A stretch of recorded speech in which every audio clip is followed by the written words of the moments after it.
we have Roy Ratnavel, and he is the Executive VP, Head of Distribution at CI Global Asset Management. It's the largest asset management company in the whole of Canada. And Roy, for 2020, in a rough year, he was recognized as one of the top 50 best executives in Canada in 2020. What a tough year to be a top executive. And he's currently locked down in Toronto. Roy, you are a modern revenue leader and you have our attention. Well, thank you, Kel. And about that leadership award I got, I suspect some kind of a administrative error, but I'll take it. Thank you for giving me the opportunity to share my thoughts regarding remote leadership. And I thought what I'll do today is not to be too specific, but maybe high level so that it can apply across all industries. It is remarkable that it has been 1 year since the world was upended by COVID. The build back from the pandemic is really upon us, and the world has already started to look a lot different. But absolutely believe this can be a movement for charting a new way of doing things to adapt to this new normal as we engage our team members and each other has changed. Now, post-COVID world will be an increasingly hybrid world, there's no doubt, which will bring together both virtual and in-person engagement. And this trend was already happening, let's not kid each other. But COVID simply accelerated this change. Mike Tyson once said, everyone has a plan until they get punched in the mouth. Collectively, the entire world got punched in the mouth by the pandemic. So how can leaders leverage the capacity of the entire team, which is currently a distributed workforce? Before this, you could walk on the floors or the halls to be visible to get the unspoken team feedback. It is harder now because leaders they can't physically do that. As a result, have lost the signal to and from the team. In the military, they call it touch of the cloth. Knowing others are standing next to you, shoulder to shoulder, and that was reassuring. But now that's gone. So we need to try to rebuild that feeling using digital technology. So how can we digitally lead in this informal time while being commanders in the tent? First, leaders must hold on to longer-term values while at the same time admitting the reality of the current situation. Don't deny it, but recognize it and adapt.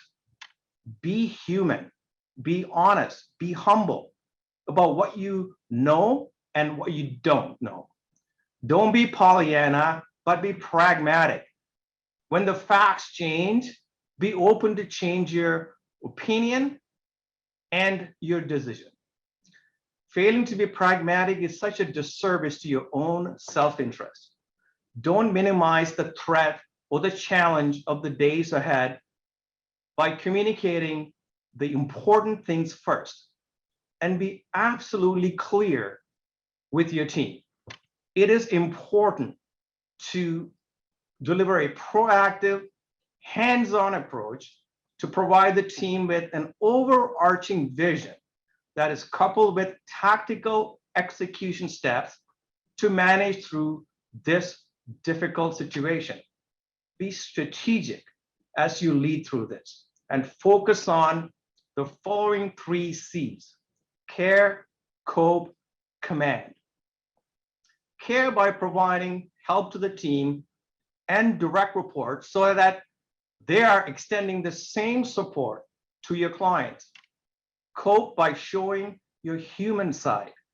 Empathize and demonstrate to them that we are all in this together and facing a real crisis, because humanity thrives on hope and support.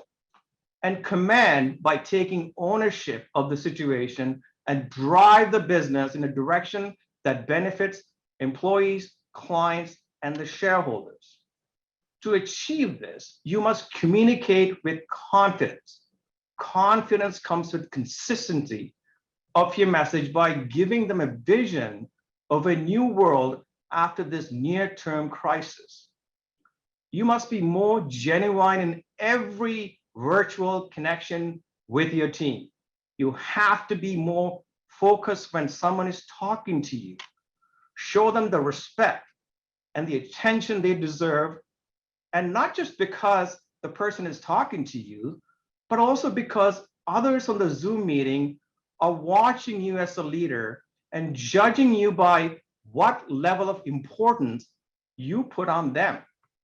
So use daily or weekly snackable videos to communicate instead of email, because emails are value neutral and do not convey tone. So you need to be more thoughtful and intentional about that effort. Tell your team that about what you know and what is happening, and give them an update in the clearest possible way in terms of the actual state of things. Not as you wish it was, but as you believe it to be right now. Your candor and honesty will be rewarded over time with your credibility. If you're honest,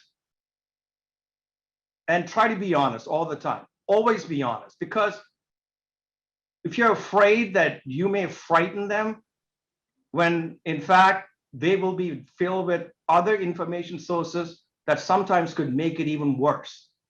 The global pandemic certainly has changed the way we work by blurring what was already a hazy divide between life and work. When you are work from home, you're never home, you're always at work. And the danger is the work hours creep up. So essentially, a person can be working from all the time from home, and it can be incredibly tiring on them. So it is possible and easy for someone to work with no life, leading to burnout and other family issues, or have life and no work, leading to a career suicide.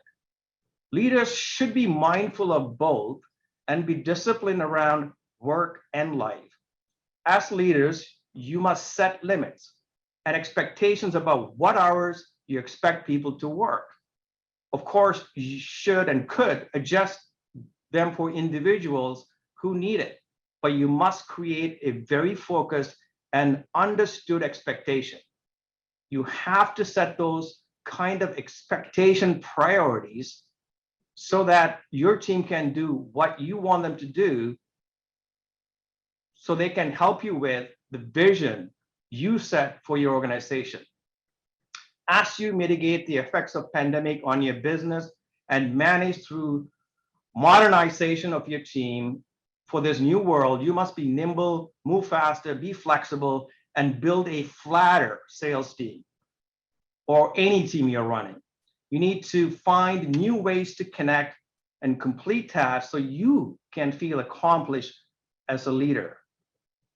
As leaders, we need to live our lives taking the risk all the time that we don't know enough about this current pandemic situation, that we haven't understood it enough, that we can't know enough, and always hungrily operating on the margins of potentially a greater harvest of future knowledge and wisdom. Choose intellectual humility over hubris and being headstrong every time. It is okay to admit to your team, I don't know, while being radically open-minded and curious. Trust your survival growth instincts in times of uncertainty. Hope provides a positive vision for the future about what is possible, motivating us to look forward. While it is optimistic state of mind, hope can emerge from most distressing, even tragic situations. This is one of those times. Be well, stay safe, and thank you.